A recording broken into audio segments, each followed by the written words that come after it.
All right. Well, I'll officially start this off. So, I've got a little flack from the organizers that I got too many people in this session. But who would I not be part of this? Mike Raylon, Robert Jackson, Chad Ralston, Shamika Montgomery, Melanie Kong, Alexa Folsom Hill, Jason Bomber, Trace Pickering, Caitlin Skills representing Charlotte, BV Caps are outside of Overland Park, outside of Kansas City, Little Rock, Redmond, Washington, Tacoma, Washington, Cedar Rapids, Iowa, and Boise, Idaho. How do we leave anybody off the map, all right? So we're going to get into this. We've got a lot of energy here. We are going to talk about the power of experiential learning to make a difference in youth's lives, particularly here at the high school level, which is not to say that's the only place we can do experiential learning. I actually am going to frame this a little bit based on the conversation, if you were or not part of it, earlier today with the panel of students, two of them from Olympic High School, and Mike Raylon is, and Tessa Simmons, who is from Boise, so there's a lot of connections here, and Marie Thrish, I think is who teaches at the Science and Math Institute in Tacoma. So we got multiple representation from different people across the country in this space. I want to highlight a couple of things and have each of the have the panel speak to this. One of the things that's coming up is the question at the end of the middle school session was, how is vocational schooling different than experiential learning? It was really, really interesting question. And I think I want to go there because we have had career academies for a long time, which is great in vocational schooling. And we know that Olympic High School has done a tremendous work with their youth to give them opportunity in their futures. But I think that both Bryson, who was on earlier, and Jenny Dam, who graduated from Olympic, and all the students in the panel basically said the most worthwhile thing they got, besides the skills and the opportunity to pursue potential vocations they were interested in, is a sense of sort of the agency and the possibility and opportunity that they could design and guide and pursue what they're interested in and do what they want to do, and not just have a vocational track, but to be empowered as individuals to be agentic and to pursue the things that they wanted to pursue. I thought that was really important. And we made this comment earlier that it wasn't so much like, oh yeah, you can be an engineer, or you can be an architect, or you can go into the business, but in the sense that you can pursue the options that you want to pursue, and you know how to do that through the kinds of connections you can make with others in the community to make that happen. So let me stop for a second, and let's go. Where we're going to go. Since I mentioned Olympic High School, Mike, I'd like you, Mike and Robert, you're both there. I'd like you to speak to a little bit about what you do at Olympic, but how is what your program offering more than just a vocational trade school? Yeah, let me start with that. And so at Olympic, you know, we do 9th through 12th grade career academies. It's a 9th through 12th grade experiences with 5 of the key industry sectors that are vital to the local economy in Charlotte. We know the kids, you know, it's about self-awareness. What do you like? You know, their own agency. So we have to take them through experience so they get to know themselves. How is what they're interested? How does it relate, you know, to potential kinds of careers? So you saw Jenny Dam, who was top 10 of her school, right?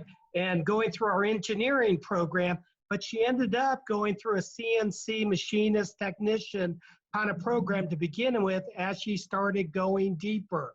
So it doesn't mean one or the other. And in many ways with our kids, they see the relationship, but it's very close between many of the vocational kinds of program and what's happening in tech and what's happening in engineering and some other different areas. So, you know, when they come into us at 14 or 15, they don't know yet.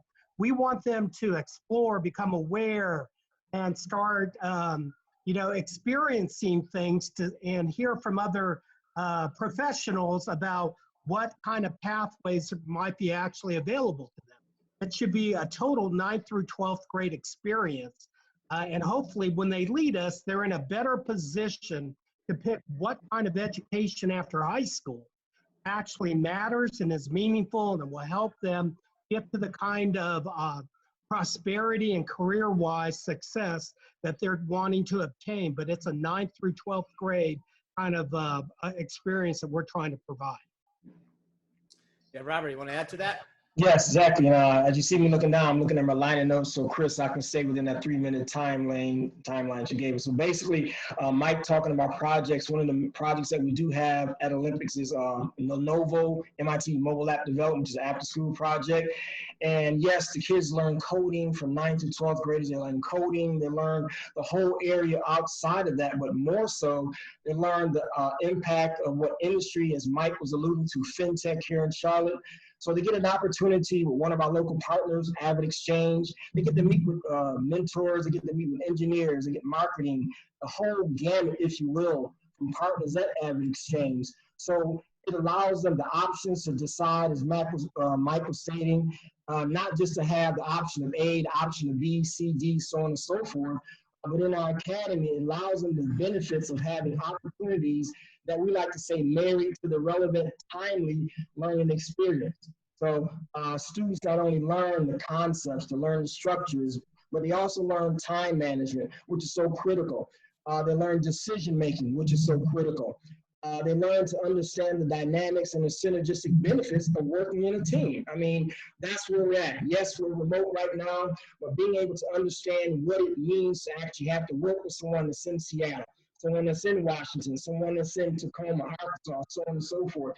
When students are able to learn that and put it together, then I think they have a well-rounded package. So just in closing, again, I'm wrapping up. The Lenovo App Development Program has provided, as Mike has provided some examples of some students who went through the program. And what we offer to our students at Olympics is beneficial to providing them foundational depth for continued growth and development, for more than simply a high school education. Yeah, everybody's given a high school education. We get that. Been there, done that. But it also provides them an opportunity to get to know, a better understanding, and to provide them an education that supports formal and informal experience, not just for the day-to-day, but for life. So that's what we do at Olympic. I'm pretty sure everybody else here is obviously trying to do the same thing, but that's definitely the direction that we try to take our students and just being able to provide them that type of environment.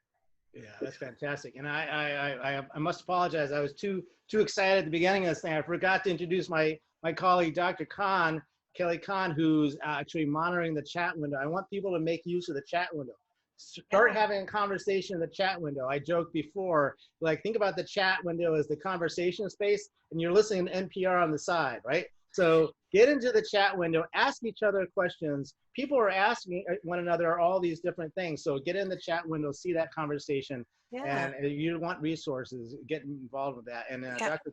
Yeah, absolutely. One of the questions that's come up is there a role for the humanities in experiential learning, and how?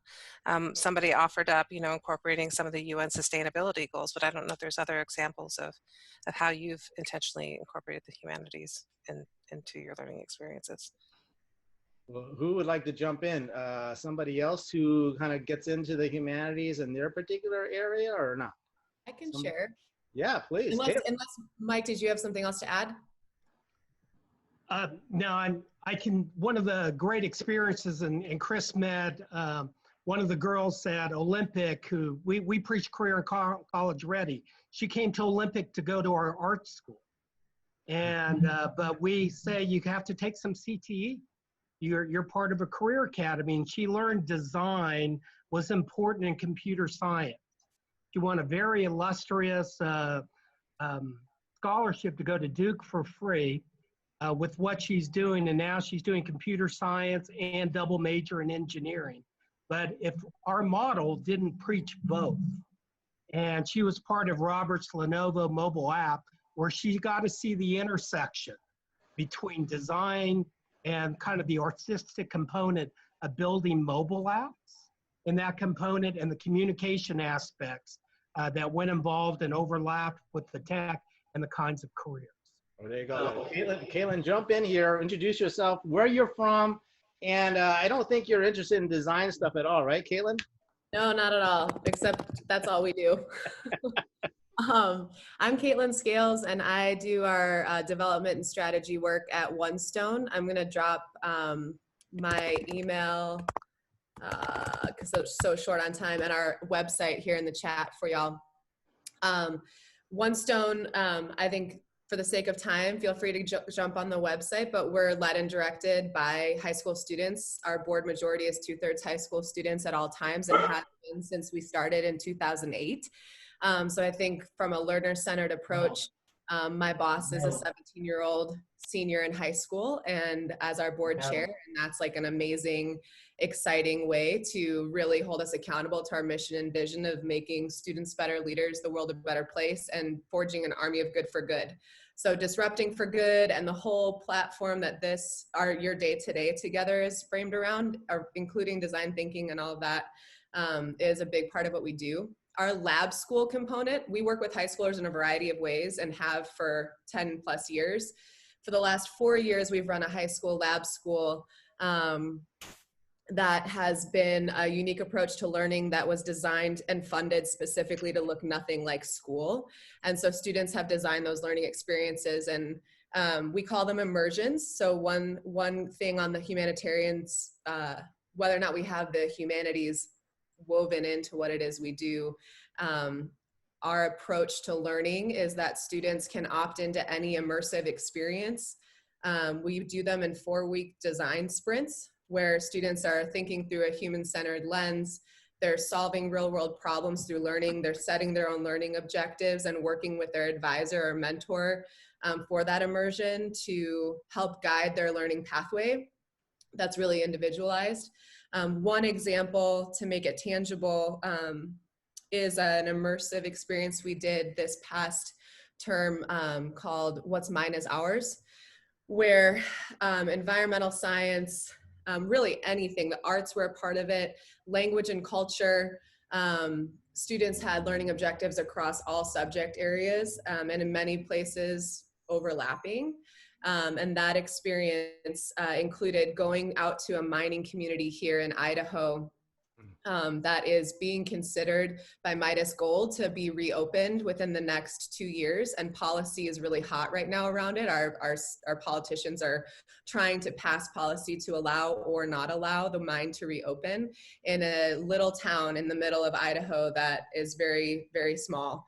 And students spent 4 days at the cross section camping and learning from Nez Perce tribe members, tribal council representatives from different tribes in the area, the Forest Service, the BLM, representatives from the corporation itself with Midas Gold, local politicians, so on and so forth, community members to really empathize and do that kind of what, from a humanities standpoint, I would say would be along the social, sociology, anthropology, cultural studies approach to empathize with that place and everybody involved in order to draw out a project.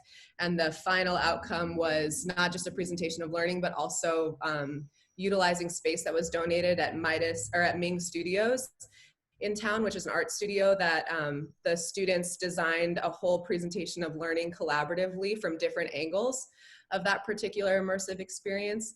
And had the greater community come through, and those projects are now being shared with a traveling policy bus, basically, to have some of those experiences and projects from the voices of our students and learners inform conversations in communities all across the state about this particular issue. So all of that to say it was designed in real time as they learn more together. And I think that approach to learning and how the humanities and other subject areas weave in, a lot of environmental science there, a lot of math, students' passion and angle is driven by them to design and bring together this outcome that is not pre-scripted. It's organically evolving as the learning evolves. Yeah, So I was just an example. that's great. That's great. I'm going to keep rolling. I do see some questions here.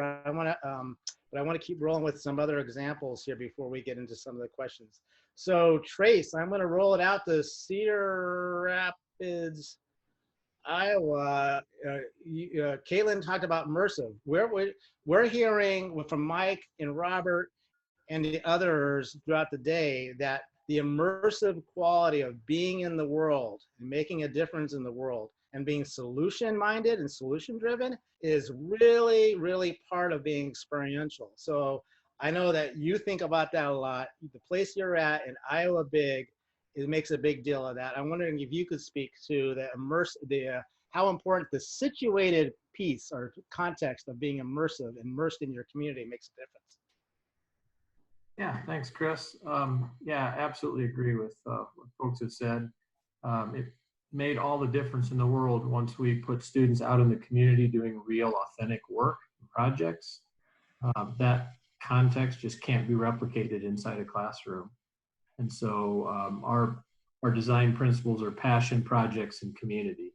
So finding projects in the community from business, nonprofit, government, and then giving the kids the full 100% choice in the kinds of projects they care about and they want to work on. And then we as teachers wrap the Common Core standards for whatever courses or subject areas they're taking at Big. Our job then is to wrap it around those projects. So the standards don't drive the projects, the authentic learning of the project drives the project. The level of agency, as Caitlin and others have talked, finding themselves as human beings, beginning to get a sense of who they are and what they can do in the world really begins to shine. I've often said it's when I was a teacher, I was kind of egotistical of me to believe that students were going to do their best work for an audience of one who they may or may not even like. In which work, as soon as it got a score or a grade, was discarded and had no use really beyond that. We flipped that on its head. What the kids are doing is needed and wanted by our community, and we really just see that making a difference. Quick example, so you can kind of see what that's like. We have a local camp called Camp Courageous. It's a camp designed for students with children with disabilities, a summer camp for them. They had 5 acres with a small pond sitting out on their property they didn't know what to do with. They pitched a project asking if there'd be any students interested in converting that 5 acres to an accessible outdoor space. The students spent the year building models and doing research and going back and forth to the Camp Courageous leadership team until they got a design that the leadership team liked. They were able to create, because they couldn't find anything like this, they were able to create wheelchair accessible elevated gardens, raised garden beds, and got a local concrete contractor to give them to him for free if he could have the molds. And so it became this huge community effort with business and nonprofit. They even raised the money to do it. They went out and put it together. And now all of these kids can go out to Camp Courageous and point to this 5 acres and say, I made a difference. I made this happen. And so we have that going on at Iowa Big constantly. I know you have a bunch of other examples. I mean, basically, and I might not be saying this exactly right, but the way I like to frame it, just to kind of to make it an extreme example, or, well, it's not that extreme. It's a reality. I think that, there kids are basically immersed in the community, engaged in projects that are making a difference in the community, and they're teaming up with nonprofits, for-profits, government agency, religious institutions. And when we say projects, this is not like a science project poster board thing. It's very, very immersed in real world. And you should see more. I dropped, Trace has a wonderful article on the Education Reimagined website and their journal. I dropped a link to that, really worthwhile read. Let's go over to, let's see, thank you, Trace. Let's roll over to Shamika. You were nodding your head quite a bit there. What do you got? What are you doing there in Little Rock? I know you're doing a lot. What are you guys doing in Little Rock? And what do you think the difference, you've been doing this for a little while. How do you think it's making a difference in your kids' lives? Well, about 2 weeks ago, I received a voicemail from an employer of one of our students, Andrea, who graduated this year. And the employer was so excited because Zandria is 18 years old and she has met every benchmark that we set forth for her through the Excel program. She earned industry certifications in the clinical medical, the clinical medical certification. She earned college credit, and she did internships at Baptist Health and Arkansas Children's Hospital. And so since Zandria received that certification, she started applying for jobs through an employment agency. And she was hired at Carti, and she's on the front lines doing COVID-19 testing. And so the employer from the employment agencies left a voicemail and said, "Hey, Zandria," and I wish you guys could hear this, "I am so excited. Everywhere I sent your resume, they're jumping on you. People want to hire you now because of your experience of being an 18-year-old with industry certifications and the experience you have through internship." So what we're doing in Little Rock, we're making a difference by helping students realize their dreams early and helping them see that they don't have to follow the traditional trajectory or traditional path to college. She's working, so many others are working because of their opportunities to intern and because they did the work, especially the professional development, and just, we preach the 5 A's of professionalism. And those kids learn all of those skills and are able to obtain employment early on and be immersed with individuals within hospitals, within schools, within the construction field, you name it. And our kids are doing an awesome job in Little Rock.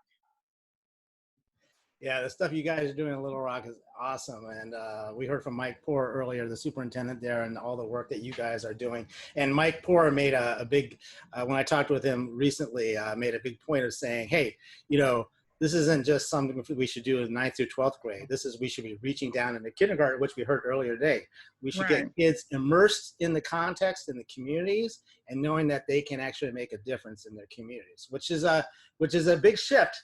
I would say from a high school student who you ask, what do you really want to do now? I was like, I have no clue. And even worse, they go into college and they graduate and they still say, I have no clue. So, this opportunity to explore their passions and interests and then have the kind of supports to do that is tremendous. And also, Chris, I want to add that when we started Excel 4 years ago, we had a lot of naysayers who thought that this program couldn't work in an urban environment. And I'm happy to say that they were wrong. And Little Rock, we have our own sets of challenges, but when the business leaders went to Bentonville to visit the Ignite program, they caught on fire and they realized that they were missing something in their organization by not supporting the school district or students the way they should. And they caught on to the vision of CAPS and the guiding principles. And that's one of our strongest attributes of our program are the partnerships we have with business and industry. Our classes are held on the campuses of Arkansas Children's Hospital, Baptist Hospital.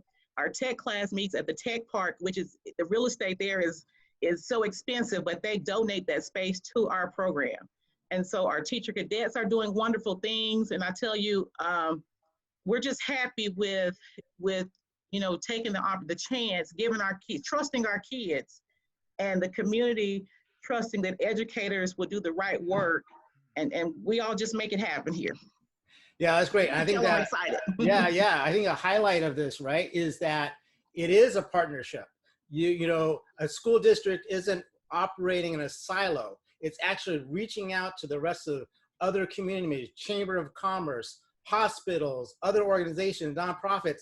One of the great stories I have around Iowa Big is the kids and the facilitators would go out to communities and say, hey, what are projects our kids could do? And I'm not sure if I have this quite right, Trace, but the last time I remember, it's sort of like, now the community comes and pitches projects to the kids. I mean, how cool is that? Like, we need this done. Can you help us with this? And I guess that's another orientation, is like, harkening back to One Stone, there's a quote from one of my favorite quotes from a student in One Stone was, why are you preparing me for the world? I want to be in the world now. Right. So, all right, I'm going to roll it over. Alexa, you run a program in Tacoma, Washington. that is very in alignment with this experience, this opportunity to experience the world and be in the world. So can you, Yeah, Alexa, will you mind commenting absolutely. on that? Yeah, go for it. Yeah, absolutely. It sounds like Shamika and I actually have quite a lot in common. Alexa Folsom Hill, I work for the Tacoma Public Schools, and our program is called the Next Move Internship Program. I'm going to end this, my 3-minute here with a very unique story, but I'm going to give a little context. On the note of community partners, that's where it's at for us. Our site development, our host development, our building relationships with professionals in industry is like as big of an arm as developing curriculum for kids. To give you all a little bit of an overview of our numbers, every semester we work with maybe 450 students that are building their, what we call their essential skills, their employability skills through a program called Intro to Internship. All of that stuff, the resumes, the cover letters, the who am I, the how do I interview, elevator pitches, all of that stuff, so that when they get that opportunity, they're able to really sink their teeth into it, if that makes sense. We have an all-in approach where if a student wants something, they want to be part of our program, we want to work with them. So there's not really a separation out. We work with all of the district high schools, the comprehensive schools, the specialty schools, the choice schools, and we really drop the kids in the deep end. If they've earned the opportunity to be placed with a community partner and a community host, we let them do it. And some of them do it for an entire semester. It's about 90 hours. And so they go to work and they're not paid. These are unpaid internships, but kind of how it works. We have a team of about 5 people. I write the curriculum. We work on logistics for teachers, school security. How do you get a kid off campus in the middle of the day to catch a bus to go somewhere? It's a lot of those types of things. But the story I want to share is a little bit more of the heart work story. We have a student that this is maybe 5-6 years ago, who wanted to be an architect. And great kid, normal kid, I don't know even what that means anymore, but just, a traditional learner. And he started going to a local architecture firm, and people loved him. They loved him. He was in the, the business letter. He was in there. He went to their meetings. He did all, is it okay if we take him in our, van to blah, blah, blah, of course, go for it. And what started happening is he started getting pushed by the host to start applying to local architecture universities. So Washington State University has an excellent architecture program. And it became clear that he wasn't interested in doing that. And they were kind of like, what is this? What is this about? And come to find out, the young man was undocumented. And over the course of the entire experience, that host actually served as his sponsor to go through the documentation process. And I would say that under all of this and the hard work that's involved in connecting our youth to people who want to help them with their real lives and their real passions, yes, we have students going to the hospital and running the volunteer desk for their 100 hours, but we have kids that are getting hired and employed like what you're talking about, Shamika, and they are just jumping over steps because the host said, I love this kid. This kid is worth it. And so we work really hard to build that out. And now he's graduated from architecture school. He's got documented, papers. And it's just my guess is he'd probably end up working for the company when he comes back. And Jason is also a member of our team. He's actually one of our local hosts. He's here on the panel. He has a great story too. But I just wanted to share that side of things, that's really why I do this work. Yes, can you write a resume? Yes, can you turn in your timesheet? But do we have a great match with somebody who wants to love and care about you? Oh, yeah, there you go. So these are just examples. So just this last semester, we placed 300 students, and, most of them are pretty great. And these are, again, just examples. For the student side of it, there's a workbook. For the site side of it, there's a workbook. They have all of their accountability, evaluations, feedback. And then we try really hard to make that connection. So when the student comes back to school, that they're interacting in a tangible and meaningful way with upcoming students who want to go into one of what we call those 16 career clusters. So that's our little bit. That's great. Jason, I'm going to have you go, but I haven't forgotten about you, Melanie and Chad. You're going to have I'm teeing you up next, so get ready. So Jason, you work with Alexa in the triad of Tacoma schools there. That's right. So I'm actually not a teacher. I'm an engineer, professional engineer, but I'm an adjunct instructor at IDEA. which we just rolled out our first graduating class. So I was a host, one of the hosts that Alexa had mentioned, but I guess my story was a little bit different in how it happened. My company, ANSYS, makes physics-based simulation software. So it's really great for remote learning, but I learned early on that being present and teaching the students how engineers use it and giving the context on top of that was probably one of the most important things. And I guess that was illustrated by, so one of our recent graduates, Jackson, just graduated. So he's off to college, and he approached me about the internship program. They said, hey, can I do an internship with you? And I said, sure, let me find out what that means and I'll get back to you. So, so what we decided to do was, he was really insightful about some of the, he knew that I traveled a lot. I would train, professionally. I would go to Silicon Valley and train and come back with all these stories that he wanted to hear about. And I was surprised to hear how much my experience as an engineer actually impacted his ability to learn. And he was concerned about his grades. He was a C student, and no C student becomes an engineer, right? And that's not true at all. It turns out you just have to have a reason for showing up at that calculus class. So we took his internship. It was a full semester, about 6 hours a week. And I basically had him do a project that was relevant to some of the customers that I had down in Silicon Valley. We built a wireless simulation model of the school. He learned about antennas. He learned about how signals propagate. His physics, our freshman level physics teacher caught wind of the internship and what he was doing, had him come down and lecture her students about what all this means, got the students involved. They would go collect data around the building, evaluating wireless signal strength, correlating it to a simulation model that he was able to put together. And we had him lecture at one of our, our innovation days when parents would come in and people from the community would come in. I treated him as if he was one of our customers asking for help, and he kind of went through the entire process. And that enabled us to have discussions about why your logarithms are important, because if you want to do wireless design, you have to be able to speak in dB. What does that even mean? Well, that would take an hour and a half to discuss with him, but now he gets it. And those sorts of conversations would take place with a lot of our projects. And it was absolutely amazing. So I learned that, as a community member going into the school, I guess, instead of the community coming, to us, just because of the situation, I was really surprised at how the relevance of my professional experience could help really energize somebody, or even the opposite. Sometimes we would find students that say, yeah, I thought I wanted to do engineering, but it turns out I just want to 3D print stuff. Okay, nothing wrong with that. That's manufacturing, very important. So it's just a fantastic experience. And I think Alexa could probably give you lots of other examples of people who were really happy to take on the interns, and it's worth doing. But a lot of people out doing a day job like myself don't know this, and you don't know this until you experience it. So I'm very happy to be part of it. Well, there you go, expanding the community of the school to the larger community, right? And Jason comes in, he's actually doing his thing, and then there's this opportunity to connect. And Jason, I understand that now you're in deep with the IDEA school there in Tacoma and working with lots of students. It's interesting. I also noticed that at BB Caps, Chad, I'm not going to go to you quite yet, but my quick thing is that I noticed when I go to BB Caps, a lot of the teachers were not teachers. They came in through industry pathways, but I'll get back to that in a second. I actually want to throw out to Melanie, just north of Jason and Alexa in Redmond, Washington. Melanie, any of this,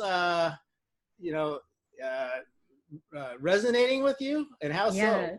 Yeah, absolutely. So yeah, I'm Melanie Kong, and I'm a high school teacher at the Tesla STEM High School in Redmond, Washington. I teach engineering and entrepreneurship, and I think that the ideas behind it, what everyone is saying, resonates with me. Authentic learning, immersion into communities. I think what's interesting is that compared to a lot of the schools that have spoken so far, Tesla STEM is actually a little more traditional. We serve 9 through 12. We have like the normal, humanities, STEM, math courses. We have some really interesting courses, like every freshman takes entrepreneurship and graphic productions, and we have these lab experiences later on where they take anatomy and physiology in combined classes, but we don't have any super formal partnerships with industry that are built into our curriculum. So a lot of the experiential learning that happens at our schools are just the culture that we built in our school and the decisions of individual teachers to build experiential learning into their courses. And it happens at all levels. And as a result, the kids who go through our programs, like, they have agency while they're still in school. And I saw earlier that a bunch of people were really interested in, like, what does experiential learning look like in the times of COVID when people can't be physically immersed in situations. So I want to share 3 examples of what experiences look like in our schools during remote learning. One is a student who was not even, this was not for a class, but he just saw an opportunity, wanted to help out in his community. He emails our entrepreneurship teacher saying, hey, can I get all your 3D printers? And he designed a 3D printed mask and set up an organization with like 20 students involved where they were manufacturing 3D printed masks in the garage of the student's home and then setting up delivery services to work with local hospitals, deliver them, and then iterate on those products. So they kicked that off. They ended up having a really successful launch, raised over $10,000 on GoFundMe, and was able to keep that production going on through the summer with iterations with hospitals. So that was just a student having agency and working with his classmates who felt the same way.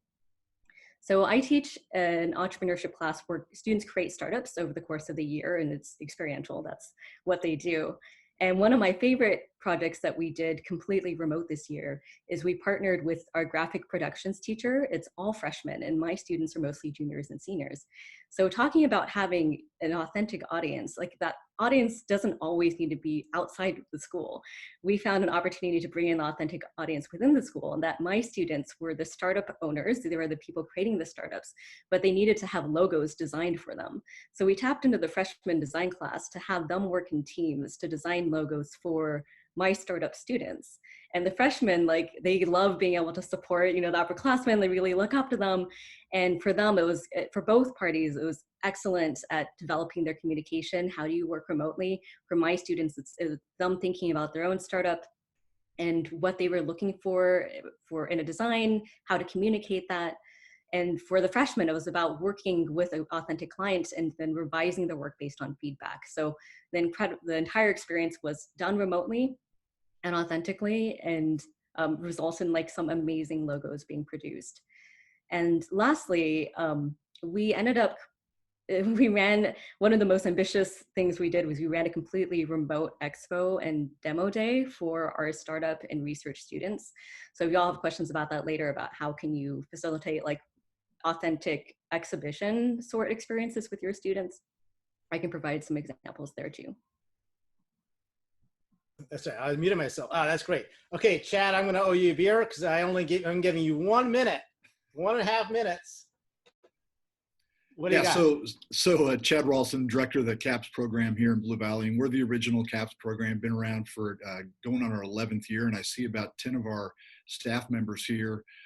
It's been too long since we've been together, guys. So it's really good to see you. And if any of you haven't connected, they know a lot more than I do about things, for sure. From the conversation, and I know I don't have much time, I think a couple things really came to mind of activities and things that we did that really made a difference over the years, and things we've learned. And maybe the first one that we learned was that give kids the experience first and as quick as you can, and then build the skills around it. That's something that really propelled us. We used to have kids in rows and teaching the professional skills first, and that never seemed to resonate quite as much. So make it necessary first. The other thing we've learned that it's kind of counterintuitive, I think, and ironic, is that even though we are very specifically tuned in, and we teach over 1,200 seats of students every year in very specific career tracks, almost always it is the ideas and the things that we do that resonate past those. So our kids are at an age, because they're 11th to 12th graders, that they are ready to do something bigger than themselves. And almost always they are attracted to those things that are show empathy or connect to their community and make them better. That makes it a stronger experience for them. And I guess the last thing, because I could tell a million stories about kids, the thing that I've learned, being sort of the principal here for 11 years, is that every kid has a story. And sometimes you don't know that story immediately. And sometimes you'll hear it 5 or 6 or maybe even 10 years down the road. And it may be them telling you, or it may be their parents, or maybe the people that they're working for. So that's always something that is empowering and validating for us, for sure. Thanks, Chris. Yeah. Thank you, Chad. All right, Dr. Kelly Kahn.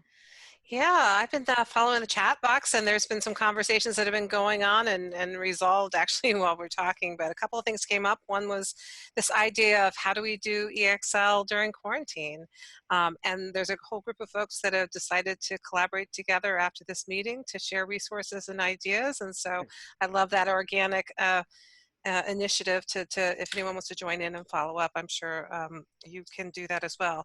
Another question that came up is, for these opportunities outside in the community, how do you deal with transportation issues?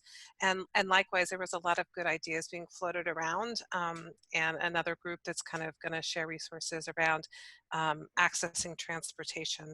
And the other major question that came up in the discussion was, how do you offer credit for these kinds of internship opportunities?